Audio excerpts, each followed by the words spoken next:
Hello everyone. ఇప్పుడు మనం బయాలజీలో 4th chapter excretion lesson continue చేసుకుందాం. ఇప్పటి వరకు ఇంపార్టెంట్ టాపిక్స్ అన్నీ బాగా కవర్ అయిపోయినాయి. ఇప్పుడు ఉన్నాయన్నీ ఓకే, యావరేజ్ లెవెల్ టాపిక్స్, చాలా ఈజీగా అర్థమవుతాయి. కాకపోతే కొంచెం కాన్సన్ట్రేటెడ్గా వినండి. వన్ టైంలో ఒక్కసారి వింటే మీకు ఈజీగా అర్థమైపోతాయి. సో ఫస్ట్ టాపిక్ రికార్డ్ అవుతుందో లేదో చూస్తాను. రికార్డ్ అవుతుంది. సో నెక్స్ట్ టాపిక్ ఏంటి అంటే composition of urine.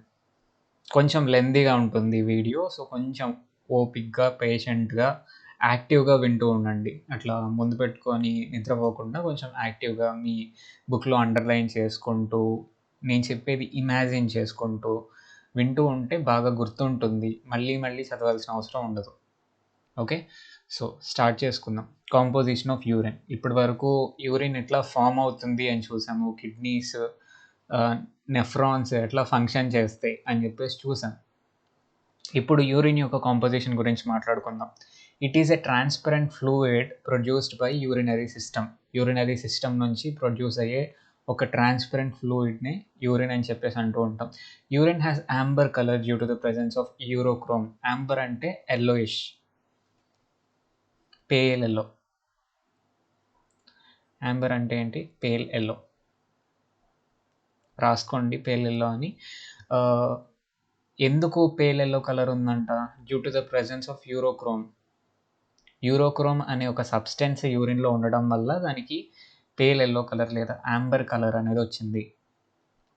Composition of normal urine varies considerably depending on several factors. For instance, taking a protein-rich diet will result in more formation of urea in urine.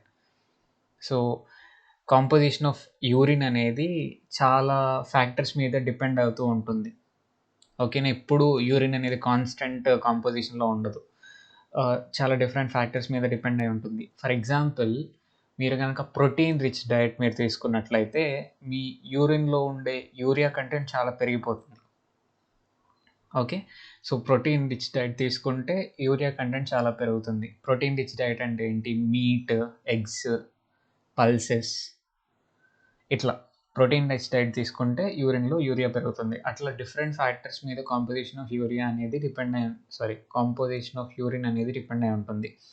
This is because the proteins get deaminated in the liver with subsequent formation of urea.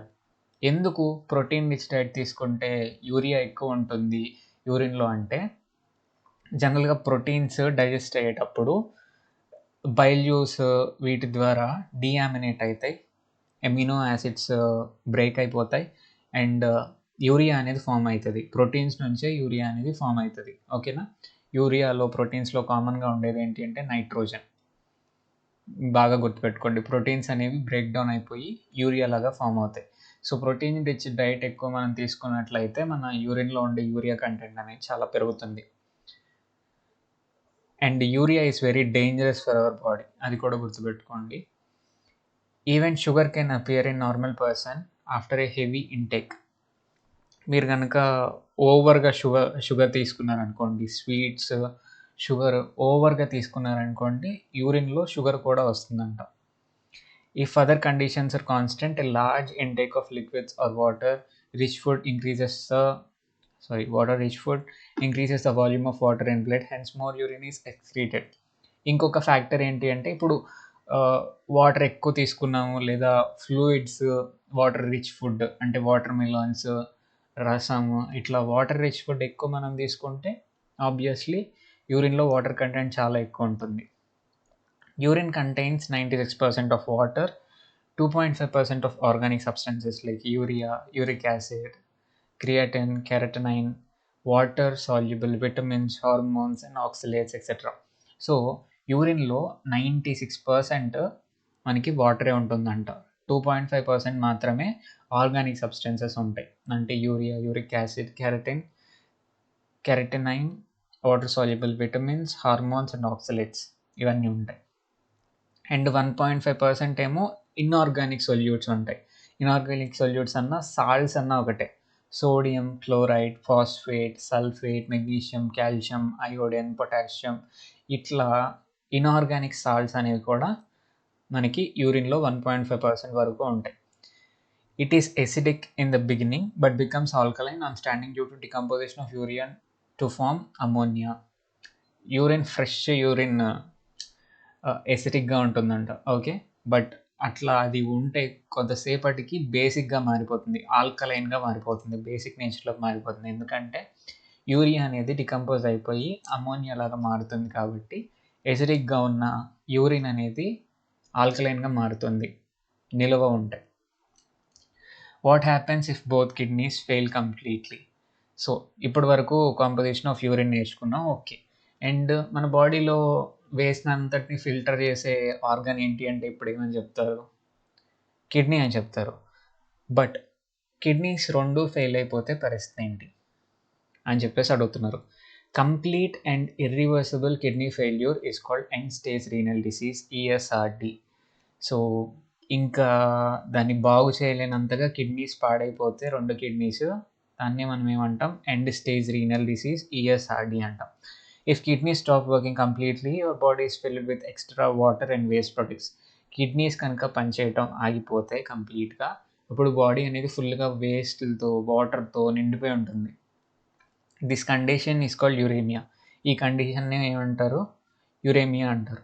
Hour hands or feet may swell. Excess water వెళ్ళిపోదు కదా బయటికి, బాడీలోనే ఉండిపోతే అప్పుడు swell అయిపోతుంది. Hands, feet అన్నీ swell అయిపోతాయి. You feel tired and weak because your body needs clean blood to function properly. యూజువల్గా మన బ్లడ్ అనేది ఎప్పుడు క్లీన్గా ఉంటేనే బాడీ కరెక్ట్గా ఫంక్షన్ అవుతుంది. ఇప్పుడు బ్లడ్ అంతా వేస్ట్తో నిండిపోయింది కదా, కిడ్నీస్ పనిచేయట్లేదు కాబట్టి అప్పుడు చాలా వీక్గా, టైర్డ్గా ఫీల్ అవుతూ ఉంటారు uraemic patients. So is there any solution to this problem? ఇట్లా 2 కిడ్నీస్ ఫెయిల్ అయిపోయిన వాళ్ళకి చాలా ప్రాబ్లం ఫేస్ చేస్తూ ఉంటారు కాబట్టి ఏదన్నా సొల్యూషన్ ఉందా ఈ ప్రాబ్లం నుంచి వాళ్ళు బయటపడటానికి అని చెప్పేసి అడిగితే, yes, there is solution that is called artificial kidney. Artificial kidney గురించి ఇప్పుడు తెలుసుకుందాం. సో దాన్ని మనం డయాలసిస్ అంటాం. డయాలిసిస్ లేదా artificial kidney. Kidneys are vital organs for survival. చాలా ఇంపార్టెంట్ కిడ్నీస్ కనుక 2 కిడ్నీస్ ఫెయిల్ అయిపోతే వితిన్ వీక్స్లో చనిపోతారు. Several factors like infections, injury, very high blood pressure, very high blood sugar or restricted blood flow to kidneys, ఇవన్నీ factors అంట. కిడ్నీస్ పాడైపోవటానికి ఇవన్నీ కారణాలు అవ్వచ్చు. ఇన్ఫెక్షన్స్ వల్ల కిడ్నీస్ పాడైపోవచ్చు, లేకపోతే ఇంజరీ అంటే పెద్ద పెద్ద యాక్సిడెంట్స్ ఇట్లాంటి వాటిలో ఇంజరీ అవుతుంది కదా, దెబ్బలు తగులుతాయి కిడ్నీస్కి, అప్పుడు పాడైపోవచ్చు. లేదా హై బీపీ ఉన్న వాళ్ళకి, వెరీ హై బీపీ ఉన్న వాళ్ళకి కిడ్నీస్ పాడైపోతాయి. And very high blood sugar ఉన్న వాళ్ళకి కూడా కిడ్నీస్ పాడైపోయే అవకాశం చాలా ఎక్కువ ఉంది. లేదా వేరే ఏ కారణాల వల్లన్నా కిడ్నీస్కి బ్లడ్ ఫ్లో అనేది ఆగిపోతే కిడ్నీస్ అనేవి పనిచేయడం ఆగిపోతాయి. మనకందరికీ తెలుసు, ఏ బాడీ పార్ట్కైనా కంటిన్యూస్గా బ్లడ్ సప్లై అనేది ఉండాలి. ఇప్పుడు ఎప్పుడైతే బ్లడ్ సప్లై అనేది ఆగిపోతుందో అప్పుడు కిడ్నీస్ పనిచేయడం ఆగిపోతాయి. This leads to accumulation of poisonous waste in the body and leads to death. So ఎప్పుడైతే కిడ్నీస్ పనిచేయడం ఆగిపోతాయో అప్పుడు పాయిజనస్ వేస్ట్, యూరిక్ యాసిడ్, ఇవన్నీ చాలా పాయిజనస్ బాడీకి. ఆ పాయిజనస్ వేస్ట్ బాడీలో అక్యుములేట్ అయిపోయి పర్సన్ చనిపోయే అవకాశం ఉంది. అవకాశం కాదు, తప్పకుండా పర్సన్ చనిపోతారు అట్లా వేస్ట్ అనేవి కంటిన్యూస్గా అక్యుములేట్ అవుతూ ఉంటాయి. Dialysis machine is used to filter the blood of a person when both kidneys are damage. So dialysis machine అనేది బ్లడ్ని ఫిల్టర్ చేయడానికి వాడతారు. ఎప్పుడైతే ఒక పర్సన్కి కిడ్నీస్ 2 పాడైపోతాయో అప్పుడు డయాలిసిస్ మెషిన్ని వాడతారు బ్లడ్ని ప్యూరిఫై చేయడానికి. The process is called haemodialysis. So ఈ డయాలిసిస్ ప్రాసెస్ని, ప్యూరిఫికేషన్ ప్రాసెస్ని హీమోడయాలిసిస్ అంటాం, బాగా గుర్తుపెట్టుకోండి. In this process blood is taken out from the main artery, mixed with anticoagulants such as heparin and pumped into apparatus called dialyser. So ఇక్కడ ఏం జరుగుతుందంటే బ్లడ్ని main artery నుంచి బయటికి తీసి, హ్యాండ్లో ఉండే ఆర్టరీ నుంచి బయటికి తీసి దాన్ని యాంటీకోయాగులెంట్లో కలుపుతారు. మనం హార్ట్ లెసన్లో ఆల్రెడీ చదువుకున్నాం, ఎప్పుడైతే బ్లడ్ అనేది ఎయిర్తో రియాక్ట్ అవుతుందో అది కోయాగులేట్ అయిపోతుంది, అంటే గడ్డగట్టిపోతుంది. గడ్డకట్టిపోతే బాడీలో ఉన్న బ్లడ్ అంతా హ్యూమన్ బీయింగ్ చనిపోతారు. కాబట్టి గడ్డ కొట్టకుండా ఉండడానికి హెపరిన్ అనే ఒక యాంటీ కోయాగ్యులెంట్‌ని కలుపుతారు బ్లడ్‌లో. దానివల్ల బ్లడ్ గడ్డకట్టకుండా ఉంటుంది. And then pumped into apparatus called dialyser. అట్లా కలిపి ఒక ఆపరేటర్స్‌లోకి పంపిస్తారు బ్లడ్‌ని. ఆపరేటర్స్ పేరే dialyser. In this apparatus blood flows through channels or tubes. ఈ ఆపరేటర్స్‌లో దీన్నే డయాలైజర్ అంటారు.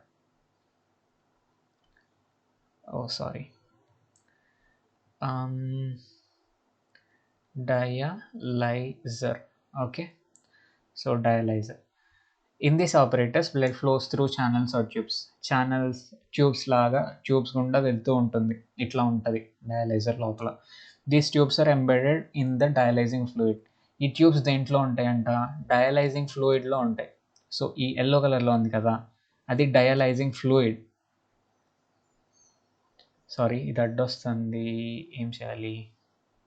ఓకే, సో ఈ ఎల్లో కలర్లో ఉన్నది డయాలైజింగ్ ఫ్లూయిడ్, ఈ రెడ్ కలర్లో ఉన్నదేమో blood.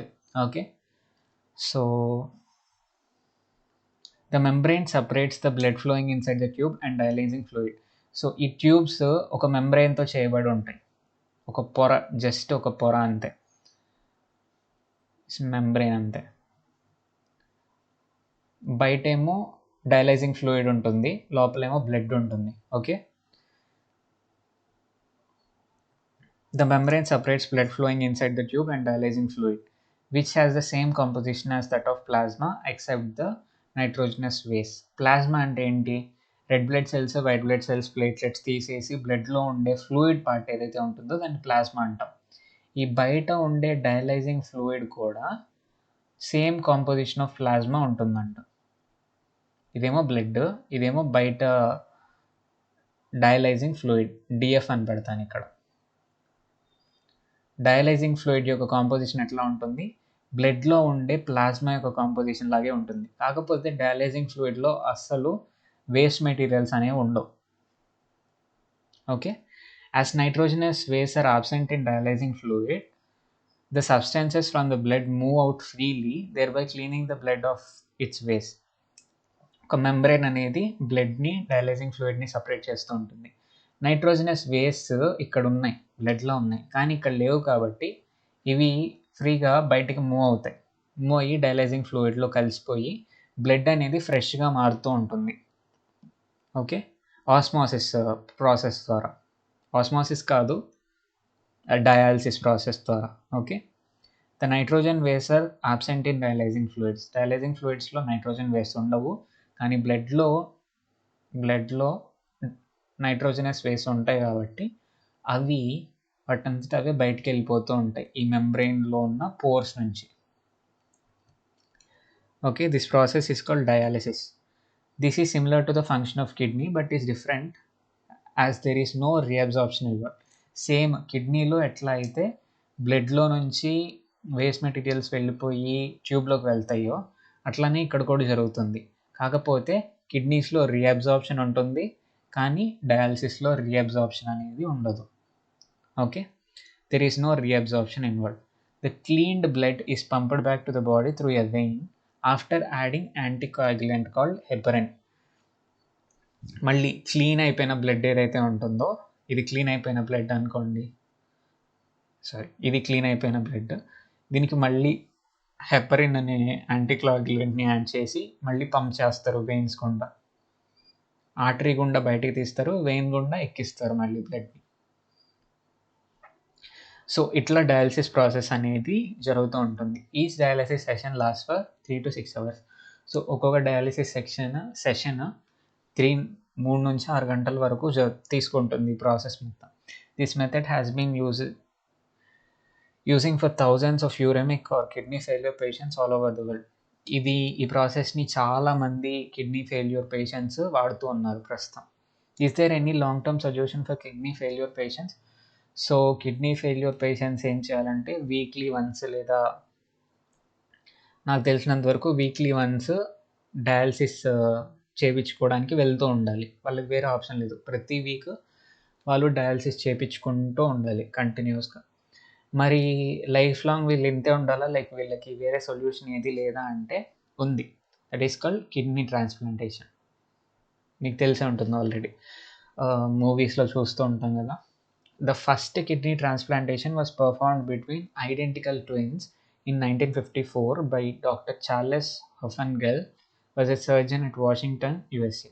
In India, first kidney transplantation was done on 1st December 1971 at Christian Medical College, Vellore, Tamil Nadu. So 1954లో ఫస్ట్ కిడ్నీ ట్రాన్స్ప్లాంటేషన్ యూఎస్ఏలో చేశారు.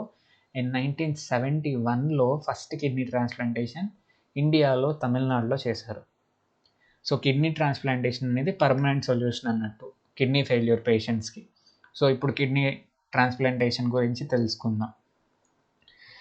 The best long term solution for kidney failure is kidney transplantation. After functioning kidney is used in transplantation from a donor, preferably a close relative. A functioning kidney, బాగా పనిచేస్తున్న ఒక కిడ్నీని donor దగ్గర నుంచి తీసుకొచ్చేసి use చేస్తారు kidney ట్రాన్స్ప్లాంటేషన్లో. ఆ donor అనేవాళ్ళు చాలా దగ్గర బంధువు అయి ఉంటే బాగా సెట్ అవుతుంది అన్నట్టు కిడ్నీ. అందరి కిడ్నీస్ అందరికీ సెట్ అవ్వవు, ఓకేనా. సో కిడ్నీ అనేది మ్యాచ్ అవ్వాలి. Okay, the kidney that is received by recipient must be a good match to his body to minimise the chances of rejection of transplanted kidney by the immune system of the recipient. So ఎప్పుడైతే foreign substances ఏవైనా కానీ, bacteria, viruses, foreign substances మన బాడీలోకి ఏమొచ్చినా, foreign substances అంటే US నుంచి, Britain నుంచి వచ్చిన సబ్స్టెన్సెస్ కాదు, మన బాడీలో ఉండనివి బయట నుంచి వచ్చిన సబ్స్టెన్సెస్ ఏవొచ్చినా కూడా మన ఇమ్యూన్ సిస్టమ్ ఏదైతే ఉందో దాంతో ఫైట్ చేస్తూ ఉంటుంది. మనం ఒక కిడ్నీని వేరే పర్సన్ నుంచి ఇక్కడికి తీసుకొచ్చేటప్పుడు అది కూడా మన బాడీ బయట నుంచి వస్తుంది కాబట్టి కొన్ని సిచ్యువేషన్స్లో ఇమ్యూన్ సిస్టమ్ దాన్ని యాక్సెప్ట్ చేయకుండా దాంతో ఫైట్ చేసే అవకాశం ఉంది. అట్లాంటప్పుడు మ్యాచ్ అనేది ఉండదు, కిడ్నీ మ్యాచ్ అవ్వలేదు అని చెప్పొచ్చు మనం. కాబట్టి ఇమ్యూన్ సిస్టమ్ యాక్సెప్ట్ చేసేటట్టు ఉండే కిడ్నీస్ ఏవైతే ఉంటాయో అట్లాంటి వాళ్ళ దగ్గర నుంచి మనం కిడ్నీ తీసుకోవాలి. ఓకే, సో మరీ డీటెయిల్గా వద్దు, మ్యాచ్ అయితే అవ్వాలి అనేది గుర్తుపెట్టుకోండి. అన్ని కిడ్నీస్ అందరికీ మ్యాచ్ అవ్వవు, కొన్ని కిడ్నీసే మ్యాచ్ అవుతాయి. లైక్ కొంతమందివే కొంతమందికి మ్యాచ్ అవుతూ ఉంటాయి అని గుర్తుపెట్టుకోండి. Modern clinical procedures have increase the success rate of such complicated technique. So చాలా రిస్కీ టెక్నిక్ ఇది, అయినా మన మెడికల్ టెక్నాలజీ చాలా ఇంప్రూవ్ అయింది కాబట్టి ఇప్పుడు చాలా సక్సెస్ రేట్ అనేది బాగా పెరిగింది కిడ్నీ ట్రాన్స్ప్లాంటేషన్ ఆపరేషన్స్లో. Where is the transplanted kidney fixed in the body of a kidney failure patients. So kidneys పాతవి రిమూవ్ చేసేసి కొత్త కిడ్నీ పెడతారా పాత దాని ప్లేస్లో అంటే కాదు. ఎక్కడ పెడతారు, పాత వాటిని అట్లానే ఉంచేసి ఇక్కడ పెడతారు. జస్ట్ మీరు గమనిస్తున్నారు కదా, ఈ ఆర్టరీస్, వెయిన్స్ వచ్చి యూరెటర్ ఒకటి కలిపేసి ఇక్కడ ఒక కొత్త కిడ్నీని పెడుతూ ఉంటారు. ఫెయిల్డ్ కిడ్నీస్ని వాళ్ళు తీసేస్తారా అంటే తీసేయరు. Can donor survive her life with single kidney without any complications.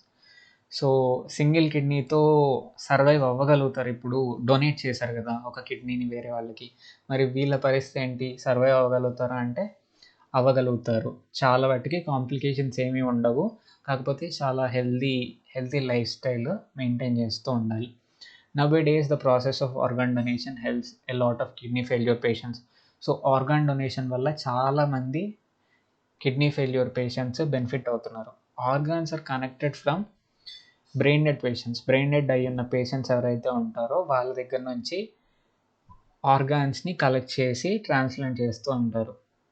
Then transplanted to the recipient. So organ donation గురించి మీరు ఇంకా కొంచెం డీటెయిల్గా చదవాలనుకుంటే మన టెక్స్ట్ బుక్లో లెసన్ ఎండింగ్లో అనెక్షర్లో ఉంటుంది, చదవండి. బట్ ఒక్క మాట చెప్తాను గుర్తుపెట్టుకోండి, just parts of the body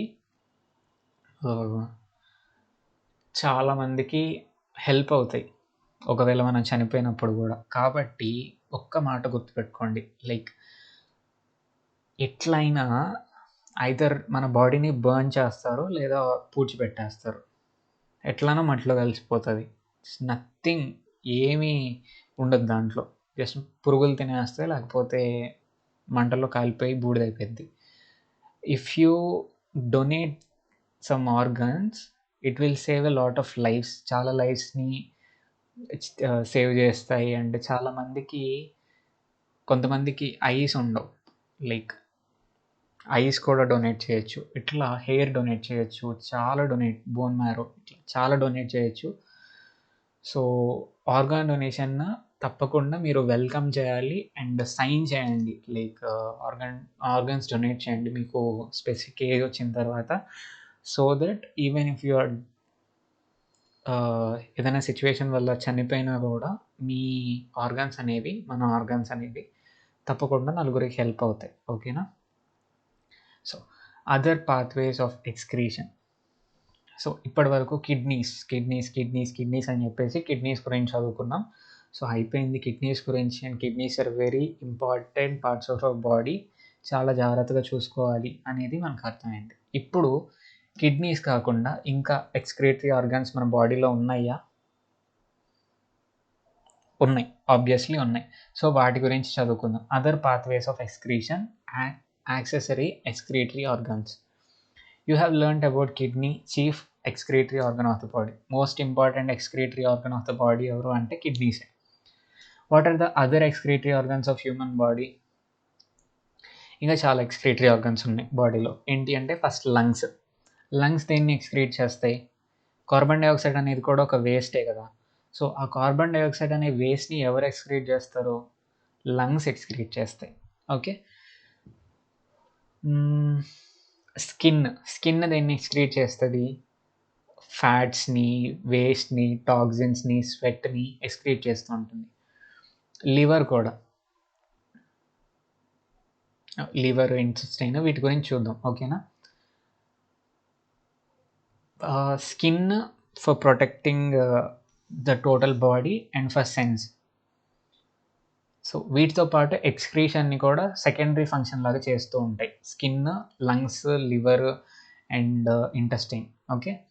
so lungs ఏం చేస్తాయో చూద్దాం. In respiratory process lungs remove carbon dioxide and water. Carbon డైఆక్సైడ్తో పాటు వాటర్ని కూడా లంగ్స్ రిమూవ్ చేస్తాయి వేపర్ రూపంలో. Next skin. It consist of large number of sweat glands. So మీకు అర్థమైందా లంగ్స్ వాటర్ని రిమూవ్ చేస్తాయనేది? మీరు ఒక గ్లాస్ పెట్టుకున్నారనుకోండి, మన స్పెక్ట్స్ పెట్టుకునే వాళ్ళకి ఐడియా ఉంటుంది. మాస్క్ పెట్టుకున్నప్పుడు మన రిలీజ్ చేసే బ్రీత్ ఏదైతే ఉందో అది దాని మీద పడి వాటర్ వేపర్ అనేది ఫామ్ అయింది. అంటే మనం ఎక్స్హేల్ చేసే ఎయిర్లో మనకి వాటర్ వేపర్ చాలా ఎక్కువగా ఉంటుంది. So skin. It consist of large number of sweat glands richly supplied with blood capillaries from which they extract sweat and some metabolic waste. Skin అనేది ఉంది, చాలా large number of sweat glands అనేవి ఉంటాయి స్కిన్లో. చాలా blood capillaries బ్లడ్ని supply చేస్తూ ఉంటాయి.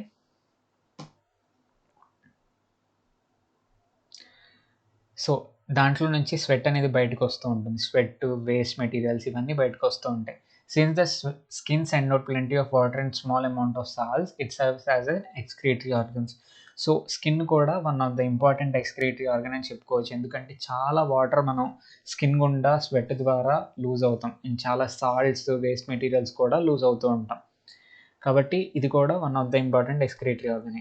Sebaceous glands in skin eliminate sebum which contains waxes, sterols, hydrocarbons and fatty acids. ఇవన్నీ బాడీలో ఉండే వేస్ట్, ఆయిలీ వేస్ట్. ఓకేనా? Waxes, sterols, hydrocarbons and fatty acids అనేవి ఆయిలీ వేస్ట్. ఇవి సెబమ్ అంటే ఆయిలీ స్కిన్ ఉన్న వాళ్ళకి మనకి తెలుస్తూ ఉంటుంది కదా, ఆయిల్ వస్తూ ఉంటుంది బాడీలో నుంచి. సో సెబాషియస్ గ్లాండ్స్ సెబమ్ ద్వారా వీటన్నిటిని ఎక్స్క్రీట్ చేస్తూ ఉంటాయి. So collect information on sebum and prepare a news bulletin. Display it on bulletin board. So sebaceous glands గురించి, sebum గురించి ఇంకా బాగా తెలుసుకోండి గూగుల్లో సెర్చ్ చేసి. People in cold countries get very less or no sweat. What changes occur in their skin and in their excretory organs? So మనం ఇండియాలో warm క్లైమేట్లో ఉంటాం కాబట్టి మనకి స్వెట్ అనేది ఎక్కువ వస్తూ ఉంటుంది. బట్ బాగా కోల్డ్ కంట్రీస్లో ఉండే వాళ్ళకి స్వెట్ అనేది అసలు రాదు.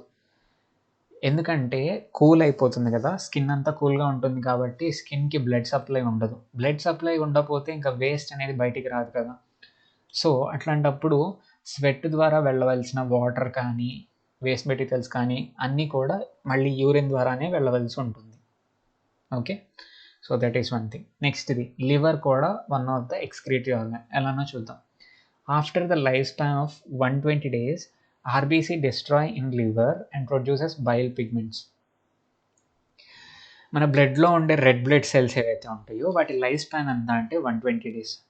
ఎప్పటికప్పుడు బ్లడ్ అనేది కొత్తగా పుడుతూ ఉంటుంది అండ్ బ్లడ్ సెల్స్ అనేవి చనిపోతూ ఉంటాయి. సో 120 daysకి ఒకసారి బ్లడ్ సెల్స్ అనేవి చనిపోతూ ఉంటాయి లైక్.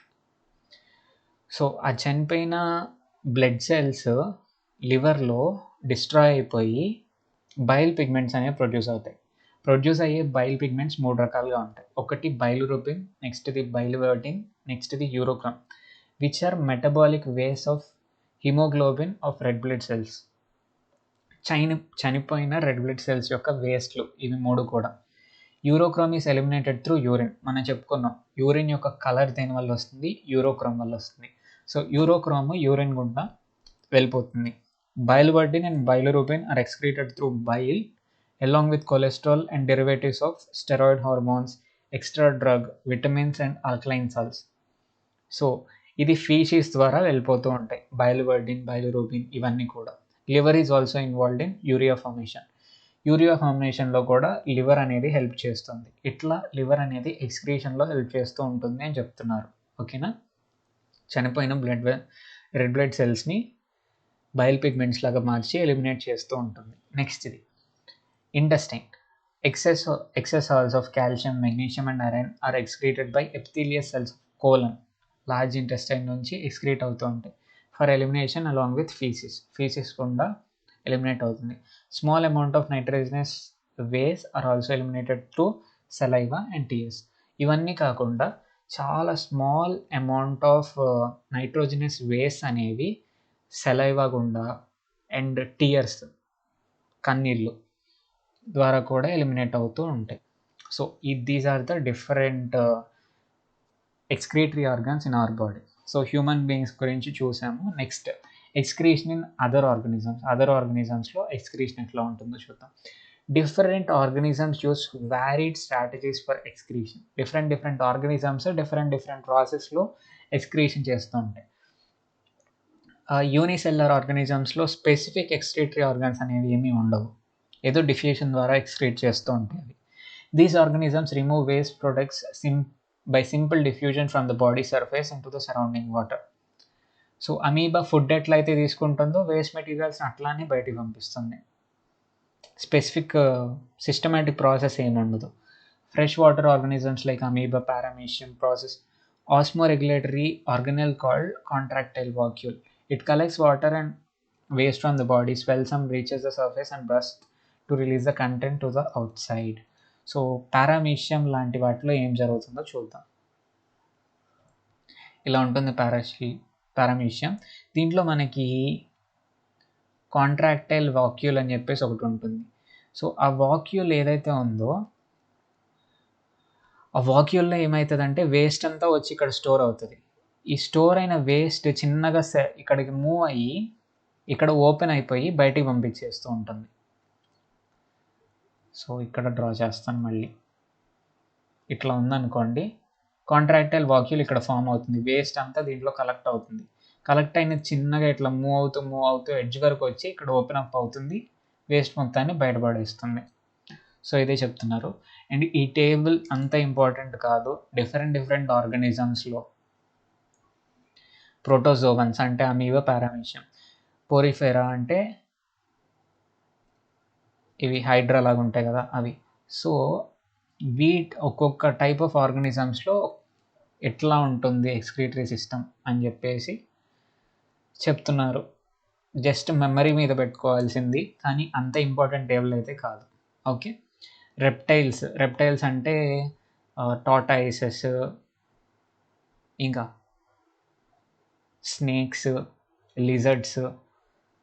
నెక్స్ట్ది ఏవ్స్ అంటే birds, parrots, pigeons, hens and mammals, human beings, elephants, horses, వీళ్ళల్లో ఉండే ఎక్స్క్రీటరీ ఆర్గన్ ఏంటి? కిడ్నీస్. ఓకే, ఇట్లా డిఫరెంట్ ఆర్గానిజమ్స్లో different types of excretory system అనేది ఉంటుంది అనేది గుర్తుపెట్టుకోవాలి. ఓకే, సో నెక్స్ట్ థింగ్ ఏంటి అంటే multicellular organisms process different excretory organs for removal of waste material from the body. Multicellular organism structural functional complexity of excretory organs increases from sponges to human beings. So ఇట్లా level of organism చిన్న unicellular organism నుంచి multicellular ఆర్గానిజమ్స్కి వచ్చేటప్పటికి complexity of excretory system అనేది పెరుగుతూ ఉంటుంది. Sponges and coelenterates do not have specific excretory organs. స్పాంజెస్లో ఏంటి అంటే ఇట్లా ఉంటుంది స్పాంజ్ అనేది, సారీ కొంచెం నీట్గా రాయలే, ఇక్కడ అతుక్కొని ఉంటుంది, హోల్స్ ఉంటాయి, ఫుల్ వాటర్ అనేది సర్క్యులేట్ అవుతూ ఉంటుంది, వాటర్లో ఉంటాయి స్పాంజెస్, సర్క్యులేట్ అవుతూ ఉంటుంది. సో స్పెసిఫిక్ ఎక్స్క్రీటరీ ఆర్గన్స్ ఏమి ఉండవు. Okay, excretory structures appear for the first time in flat worms ఏవైతే ఉంటాయో మనం చెప్పుకున్నాం ఆల్రెడీ సర్క్యులేటరీ సిస్టమ్ లెసన్లో. ఫ్లాట్ వామ్స్ ఏవైతే ఉంటాయో వాటిలో ఫస్ట్ టైం మనకి ఎక్స్క్రీటరీ ఆర్గన్స్ అనేవి కనిపిస్తాయి. వాటిని మనం ఫ్లేమ్ సెల్స్ అంటూ ఉంటాం. సో ఇప్పటి వరకు యానిమల్ కింగ్డమ్లో ఎక్స్క్రీటరీ సిస్టమ్ ఎట్లా ఉంటుంది అని మాట్లాడుకున్నాం. ఎప్పుడన్నా అనుకున్నారా ప్లాంట్స్లో కూడా ఎక్స్క్రీటరీ సిస్టమ్ ఉంటుంది అని? మనం అనుకొని ఉంటాం, ఇమాజిన్ చేసుకుంటాం ఇప్పటి వరకు. బట్ ప్లాంట్స్లో కూడా ఎక్స్క్రీటరీ సిస్టమ్ ఉంటుంది. అది ఎలా ఉంటుంది, ప్రాసెస్ ఏంటి అనేది నెక్స్ట్ వీడియోలో చూద్దాం. చాలా సింపుల్ కాన్సెప్టే, చాలా ఈజీగా అయిపోతుంది. సో ఇక్కడ వరకు మీరు ఈ టేబుల్ గురించి అంతేం ఆలోచించొద్దు, పెద్ద ఇంపార్టెంట్ కాదు, బట్ మీకు ఇంట్రెస్ట్ ఉంటే గుర్తుపెట్టుకోండి. బట్ ఇక్కడ వరకు అన్ని కాన్సెప్ట్స్ చాలా important. Okay, so thank you for watching till the end, and I hope you will complete this lesson. Next video ko chudandi, lesson ni complete cheyandi, perfect ga lesson నేర్చుకోండి. ఓకేనా? So thank you, have a nice day, bye.